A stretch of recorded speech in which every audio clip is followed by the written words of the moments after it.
Sahabat sekalian, dimanapun sahabat berada, semoga dalam keadaan sehat selalu. Bertemu kembali kita di channel Samsul Alam Speak Up.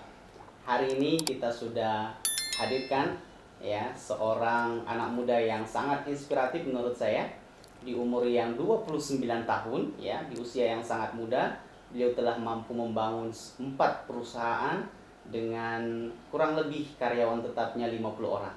Siapa dia? Mari kita tanya-tanya langsung ke Bang Sadam Hussein. Bang Sadam, apa kabar ini Bang? Alhamdulillah. Alhamdulillah. Alhamdulillah sehat berkat doa Ustadz Alam. Masya Sehat. Allah. Jadi canggung dipanggil Ustadz nih ya. Masya Allah. Bang Sadam, kita hari ini pengen berbagi cerita story sukses ya. Semoga dari cerita kita ini bisa menginspirasi banyak anak muda Kalimantan Timur, khususnya Samarinda, tentang bagaimana mereka harus punya mimpi besar.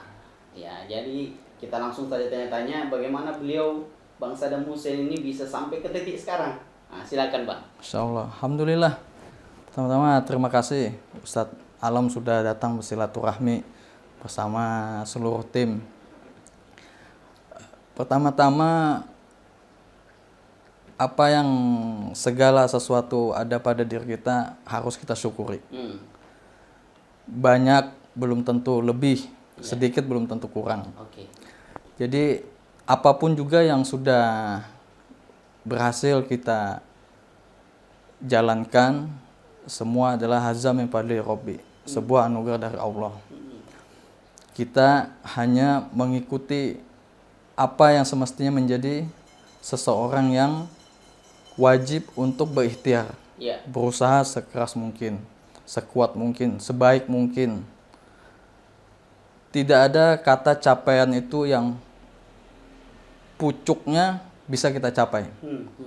Karena semua seperti pesan-pesan para pembisnis senior, buku-buku motivasi bahwa jangan pernah berpuas diri.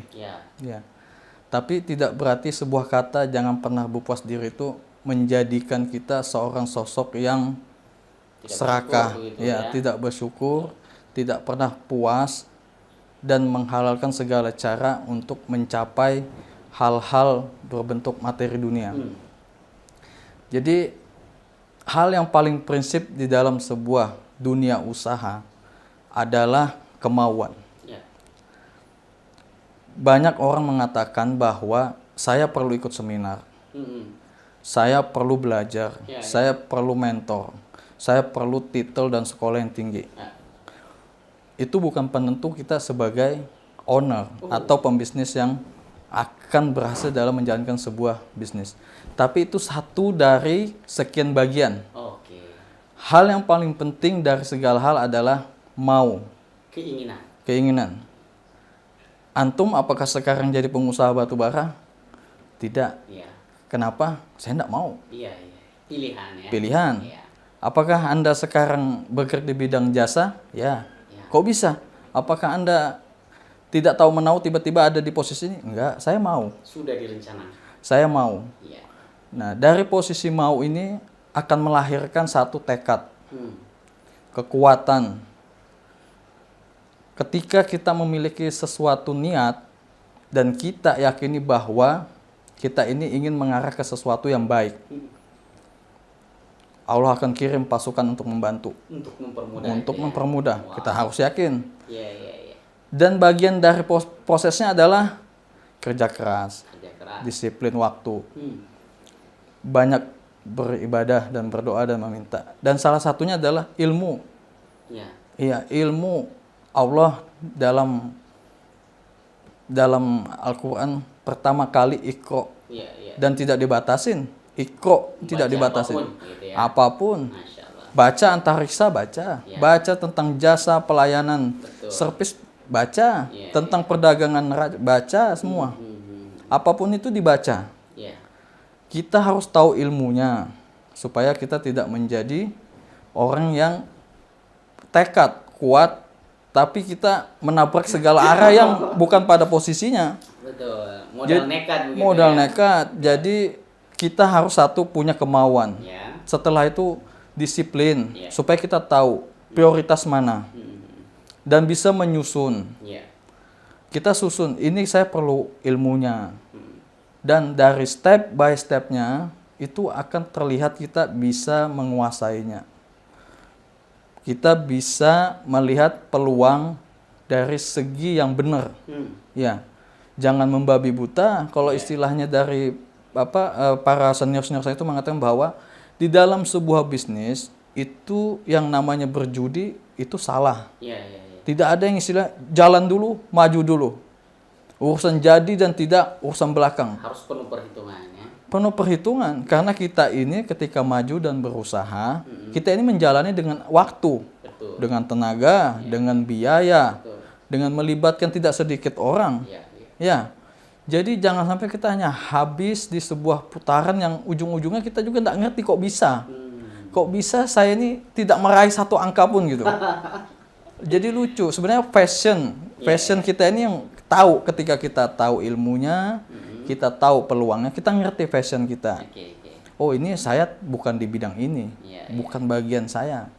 Saya coba melihat di lain. Nah, itu bisa kita tahu ketika kita memiliki ilmunya. Ketika kita memiliki ilmunya. Dan disiplin, kerja keras, tanggung jawab, jujur, ini bagian satu dari sekian. Perlu mentor, perlu motivator, perlu membaca buku, perlu seminar, ini bagian semuanya. Tapi yang paling penting itu, satu hal yang paling mendasar adalah mau. Mau, nawaitunya mau, ini dasar pondasi dari segala halnya. Ketika mau, ada masalah, akan ada jalan keluar. Ketika mau, kita mentok dengan posisi bahwa kita tidak punya modal. Karena kita mau, akan ada pertolongan. Ya, mau. Yang penting ini mau. Kita ketika kepingin mengkonsumsi bakso, karena kita mau, kita jalan cari keluar waktu. Ada usaha untuk ke situ. Keluar biaya BBM. Datang ke sebuah tujuan warung. Ini mau. Ketika kita tidak mau, ada lele rombong bakso lewat depan rumah, ngetok berapa kali pun, tidak ada kita kepingin. Walau gratis, Mas ini gratis, silahkan ya dimakan. Aku lagi nggak mau, kayak apa ya? Nah ini bagian dari sebenarnya bisnis itu dimulai seperti apa. Nah itu Ustadz. Jadi begitu luar biasa teman-teman sekalian. Jadi beliau memaparkan bahwa sekian banyak unsur motivasi yang berasal dari eksternal itu sangat-sangat baik, ya. Tetapi kemudian yang paling penting dan yang paling kuat adalah keinginan, ya, kemauan yang berasal dalam diri kita. Ini poin yang sangat luar biasa. Nah, saya pernah sekarang kan umur 29 tahun, Pak, 29, ya. 29 tahun. Kalau boleh tahu di umur berapa mulai usaha ini? Jadi sebenarnya terjun secara permanen dalam legalitas perseroan terbatas itu sekitar tahun 2010. Sebelumnya saya sebagai sales di sebuah perusahaan alat listrik. Ya, sebelumnya lagi kan sambil berapa tahun jadi sales itu, Pak? Itu antara kuliah dan sampai masuk di posisi sebagai karyawan di perusahaan tambang. Itu sales, setelah itu perusahaan tambang. 2010 akhir sudah mulai menyusun.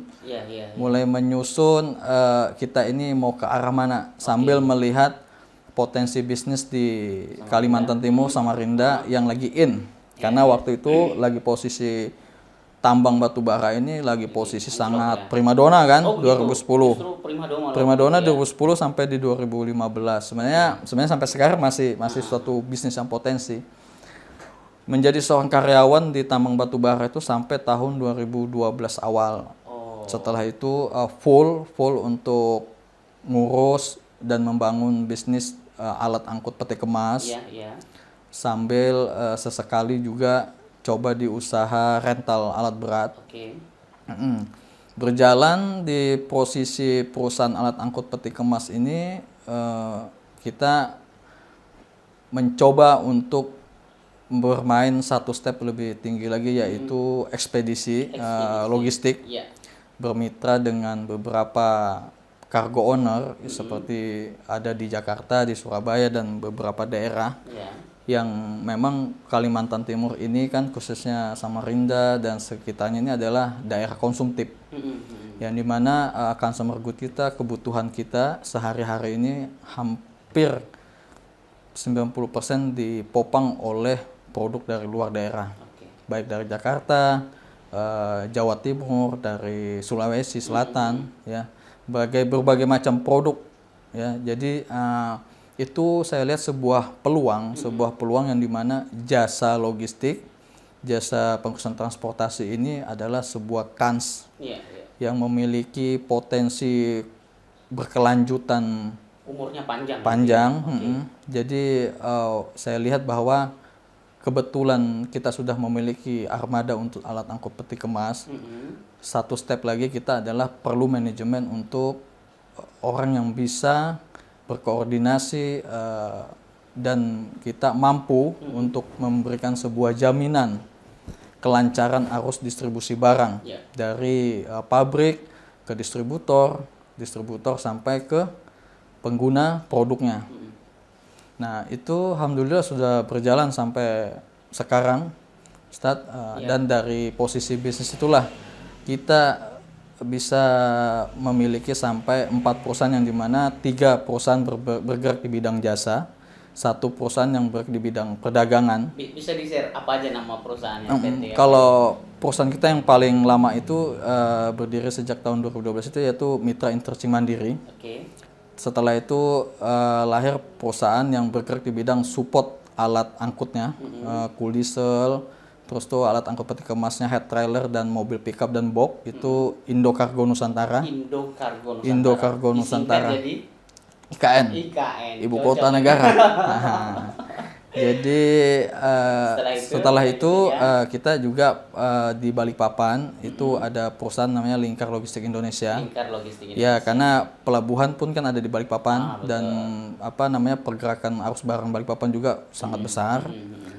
Dan ini yang terakhir adalah perusahaan Bin Hussein Logistik. Bin Hussein Logistik. Bin Hussein Nama Logistik. belakangnya Bang Sadar ya. Bin Hussein Logistik yang lagi kami garap, yang terus melakukan pengembangan. Tapi alhamdulillah di posisi COVID-19 ini memang kita mencari momen. Ketika COVID ini kita lihat akan menjadi sebuah shock untuk ekonomi secara skala wilayah maupun nasional. Kami coba melihat apa kesempatan mana dari posisi yang bisa kita coba. Jadi kami melakukan sebuah perdagangan cash on delivery, seperti ikan segar, daging, ayam, dan beberapa produk kebutuhan masak yang bersifat kita cash on delivery. Jadi door to door. Customer istilahnya tuh kalau seperti sekarang ini marketplace lah, ya, bisnis online. Jadi tapi kita juga bisnis ini juga lahir dari kita bermain di perikanan memang. Karena awalnya sebenarnya dari perdagang ikan, kita mendatangkan ikan dari Sulawesi, dari Palu untuk disuplai ke pelelangan Selilik dan beberapa ikan air tawar yang sekarang kita lagi menggarap pembudidaya atau kolam ikan nila, lele, ikan emas sama ikan patin. Yang sampai sekarang alhamdulillah berkat dari anugerah Allah, kolam kita itu total sekarang ada di 3 titik. Total seluruh luasan itu sekitar 1,7 hektar. 1,7 hektar. 1,7 hektar. Alhamdulillah, Ustadz, sangat dimudahkan. Tapi itu tadi kembali bahwa ketika kita mau akan ada jalan. Ya. Ketika kita ada jalan, kita mau membaca, belajar, dan tidak malu untuk mendatangi, bersilaturahmi kepada senior, kepada pelaku yang sudah lebih dulu, untuk bercerita, menimba ilmu, melihat, minta nasihat. Akan ada peluang yang ketika kita pilih, inilah yang paling terbaik dalam kondisi ini. Nah, itulah sinkronisasinya sebenarnya ya, yang perlu diambil. Jadi pada intinya memang kembali lagi kepada kemauan. Ya. Ya, kemauan. Ketika ada mau dijalanin, mau dirasakan, mau dinikmati, Ya. mau bersabar, mau dan yakin, semua akan pas pada posisinya. Oke. Untuk menjalankan 4 perusahaan itu kurang lebih karyawan tetapnya 50 tadi ya? Ya, sekitar 50 orang. Begitu luar biasa beliau dalam hal mengelola usahanya, bahkan kemudian untuk memilih jenis usaha apa yang akan dipilih juga sudah di mapping dengan sangat jelas, ya. Bahkan juga saya melihat di awal pemaparan beliau ada nilai idealisme di sana ya. Kenapa beliau harus memilih jasa tidak batu bara gitu ya. Nah, dan ini merupakan bagian bagian daripada sarana kita untuk menyalurkan idealisme gitu. Jadi bisnis itu bisa jadi sarana tempat menyalurkan idealisme ya. Jadi teman-teman sekalian, saya ingin kemudian ini bisa lebih menarik lagi. Saya pernah dapat informasi bahwa Bang Sadam ini masa kecilnya mainannya di pelelangan ikan, betul Bang? Gimana ceritanya itu Bang?